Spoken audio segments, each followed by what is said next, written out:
Kutub utara dan kutub selatan seolah terlihat serupa, sama-sama daratan di ujung planet bumi yang didominasi es, luas, dan monoton.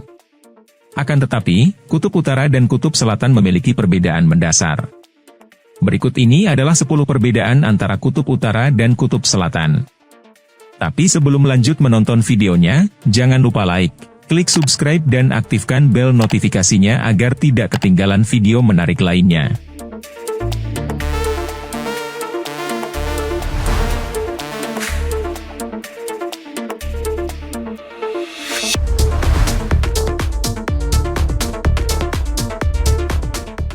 Satu, Arktik adalah wilayah yang terletak di utara lingkaran Arktik. Lingkaran tersebut kurang lebih menandai bagian selatan wilayah yang mendapat sinar matahari 24 jam di musim panas, dan 24 jam kegelapan di musim dingin. Ini juga menandai wilayah dengan suhu rata-rata pada bulan Juli, bulan terpanas di wilayah tersebut, di bawah 50 derajat Fahrenheit atau 10 derajat Celcius. Antartika terletak di selatan lingkaran Antartika dan dikelilingi oleh Samudra Selatan.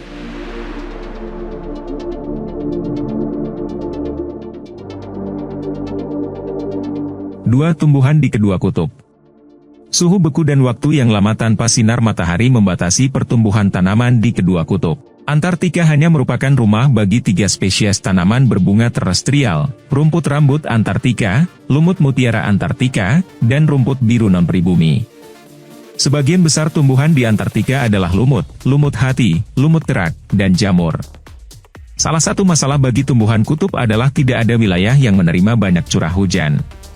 Arktik mendapat curah hujan tahunan rata-rata kurang dari 20 inci, dan Antartika secara fungsional merupakan gurun dengan curah hujan rata-rata 6 inci dalam setahun.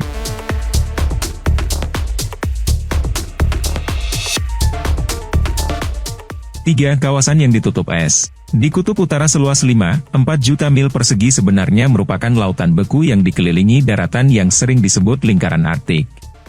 Sedangkan, kutub selatan, Antartika adalah daratan seluas 6 juta mil persegi yang bergunung dan danau yang ditutup es, serta dikelilingi lautan.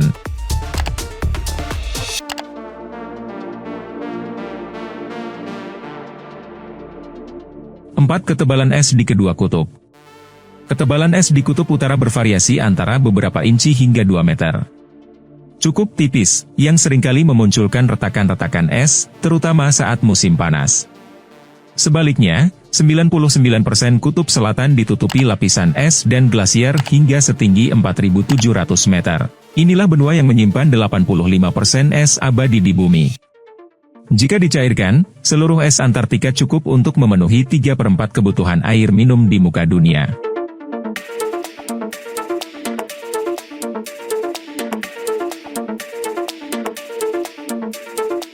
Lima, beruang dan penguin.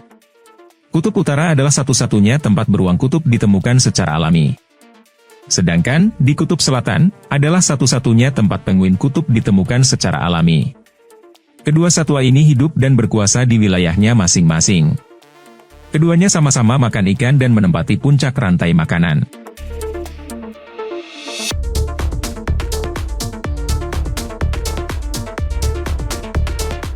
6. Tidak dimiliki siapapun. Kutub selatan adalah satu-satunya tempat di bumi yang tidak dimiliki oleh siapapun atau negara manapun. Kutub selatan tidak pernah memiliki sejarah memiliki penduduk asli dan berdasarkan perjanjian Antartika, dinyatakan tanah dan sumber daya yang ada di kutub selatan hanya boleh digunakan untuk tujuan perdamaian dan ilmiah. Sedangkan di kutub utara, sekitar 4 juta orang menghuni kawasan lingkaran Arktik di beberapa kota kecil maupun kota besar seperti Barrow, Alaska, Tromsø, Norwegia, Murmansk dan Salahat, Rusia.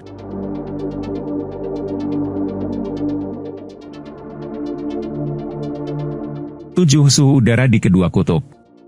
Rata-rata suhu di kutub utara adalah -40 derajat Celcius pada musim dingin, dan 0 derajat Celcius pada musim panas. Sedangkan di kutub selatan, -60 derajat Celcius di musim dingin, dan 28,2 derajat Celcius di musim panas. Suhu terendah yang pernah tercatat di bumi adalah -128 derajat Fahrenheit atau -89,6 derajat Celcius, tercatat pada 21 Juli 1983 di stasiun Vostok yang terletak dekat geomagnetik kutub selatan.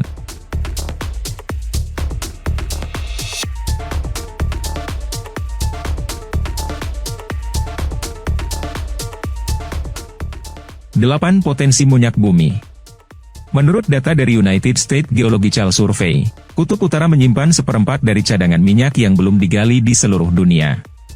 Rusia telah mengklaim dan menandai kawasan besar di Kutub Utara dengan harapan dapat mengeksplorasi cadangan gas di Lomonosov Ridge. Apalagi ditambah dengan adanya potensi minyak bumi bawah laut yang konon menyimpan 10 miliar ton minyak. AS pun tak ingin ketinggalan. Mereka ikut memetakan wilayah Arktik mereka di wilayah negara bagian Alaska. Sementara itu, meski Kutub Selatan diperkirakan juga menyimpan minyak terutama di sekitar Laut Ross, kemungkinan ditambangnya sangat kecil, karena adanya perjanjian Antartika.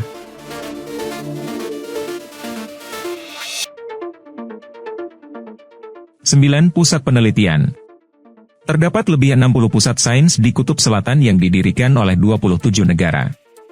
Di musim panas, lebih dari 4.000 ilmuwan datang ke Kutub Selatan melakukan berbagai penelitian. Sedangkan, saat musim dingin, tak lebih dari 1.000 orang yang bertahan. Stasiun S1MC High Pronunciation Murdo yang dikelola oleh AS mampu menampung lebih dari 1.000 ilmuwan, pengunjung, dan turis. Sedangkan, di Kutub Utara, yang pada dasarnya adalah laut dalam yang ditutupi es, para ilmuwan mengadakan berbagai penelitian dengan cara yang sangat berbeda, yakni dengan mengapung di atas kapal pemecah es, atau mendirikan kamp-kamp di atas lautan beku.